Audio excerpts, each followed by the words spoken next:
इलियास साहब, सबसे पहले आपसे शुरू करूंगी कि आपने मुल्क की इबादत की इजाजत अल्लाह नहीं देता है, मुल्क कोई बुत तो नहीं है, चलिए बुत परस्ती मनाही है, लेकिन मुल्क की, देश की, अपनी माटी की देखिए, मैं सबसे पहले ये बता डालूं आपको कि इस्लाम मुल्क की हिफाजत के लिए, मुल्क में अमन और सलामती के लिए, मुल्क में शांति उन्नति के लिए पहले खड़े रहना मुसलमानों को बराबर हुक्म देता है अल्लाह, उसके नबी सल्लल्लाहु अलैहि वसल्लम कुरान हदीस में।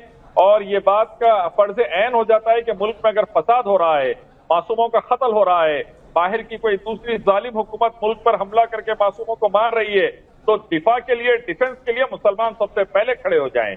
एक इंडियन आर्मी नायक का बेटा होने के नाते, जिसके वालिद ने 71 की जंग में खून पसीना बहाया, मेरे वालिद साहब मोहम्मद शरफुद्दीन रहमतुल्लाह अलैह ने, मैं ये कहता हूं कि आज भी मुल्क के ऊपर बात आएगी, चाइना रहो कोई रहो, इंशाअल्लाह अपना खून पसीना लगाने के लिए मुसलमान पहले की तरह तैयार है। अंग्रेजों से भी भिड़ गए थे, इनसे भी भिड़ जाएंगे इंशाअल्लाह। दूसरी बात, इस्लाम का एक वाज़ेह मौक़ूफ़ है कुरान से या हदीस की रोशनी में कि ला इलाहा इल्लल्लाह, नहीं है कोई माबूद सिवाय अल्लाह के। माँ बाप हो, मुल्क हो, अपने उस्ताद हो, टीचर हो, सबका एहतराम रहेगा, इज्जत रहेगी, सबका आदर रहेगा, लेकिन इबादत जो है वो सिर्फ अल्लाह रब्बुल इज्जत की रहेगी, जो अकेला रब है, और उसके अलावा किसी की इबादत नहीं। मोहम्मद रसूलुल्लाह सल्लल्लाहु अलैहि वसल्लम की इबादत भी नहीं करते, मोहम्मद सल्लल्लाहु अलैहि वसल्लम की इताअत करते हैं, उनके रास्ते पे चलते हैं। तो मुल्क से मोहब्बत, मुल्क की इज्जत, मुल्क का एहतराम, मुल्क की हिफाजत के लिए मुसलमान इंशाअल्लाह हक पर रहते हुए जान लगाने तैयार है। इबादत सिर्फ अल्लाह की रहेगी, उसमें कोई कॉम्प्रोमाइज नहीं। ठीक है, मैं आपको भी कह रहा हूँ शरफुद्दीन भाई, भारत माता हमारी माँ की तरह है, इसने हमें पाला है। आप मुझे मिलेंगे, मैं इसे सलाम करूंगा, तो क्या मैं आपके साथ सिजदा कर रहा हूँ? उसी तरह का है। तो वंदे मातरम में वही स्पिरिट है। चीरा फाड़ी कोई कुछ भी करे, आप मानेंगे? देखिए, मेरे को अगर आप बोलेंगे कि भारत जो मुल्क हमारा प्यारा वतन, भारत जिंदाबाद का नारा लगाइए, तो सऊदी अरब में बैठकर, मक्का मदीना के अंदर भी रहकर इंशाअल्लाह भारत जिंदाबाद का नारा लगाऊंगा मैं इंशाअल्लाह। एग्जैक्टली, हिंदुस्तान जिंदाबाद का नारा, इंडिया जिंदाबाद का नारा लगाइए, मैं इंशाअल्लाह इंडिया जिंदाबाद का नारा लगाऊंगा, हिंदुस्तान जिंदाबाद का नारा लगाऊंगा। लेकिन मसला यह है कि जो वर्ड और टर्मिनोलॉजी है वंदे मातरम की, उसमें नीयत, जुबान, एक्शन, तीनों चीजें रिफ्लेक्ट ये करती है कि जमीन को आप सिजदा कर रहे हैं।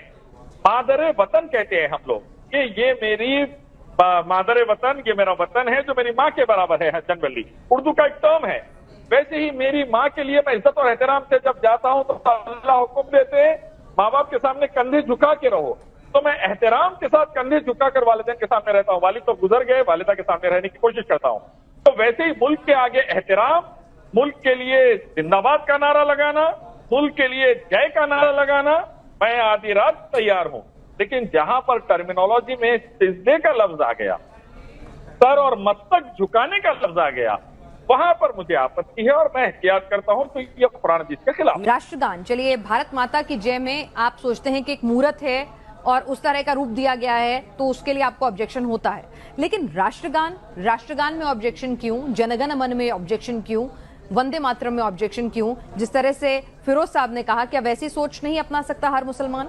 फिरोज भाई ने अपने तरीके से वंदे मातरम का एक पर्टिकुलर तफसीर, एक्सप्लेनेशन, इंटरप्रिटेशन निकाल लिया है और वो उस इंटरप्रिटेशन के मुताबिक कुछ अमल करना चाहते हैं।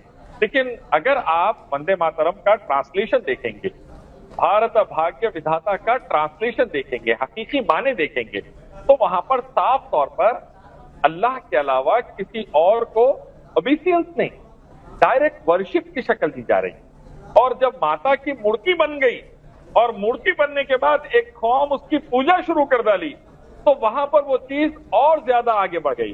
तो इसलिए ये कहा जा रहा है कि भाई कुरान से या हदीस की रोशनी में जहां शिर्क की सख्त ममानियत है, इन तमाम चीजों से एहतियात किया जाए। बुत परस्ती आपको नागवार गुजरी, समझ में आता है, बिल्कुल समझ में आता है इलियास साहब, लेकिन हम यहाँ बात कर रहे हैं राष्ट्रगान की, जहां कोई बुत नहीं है।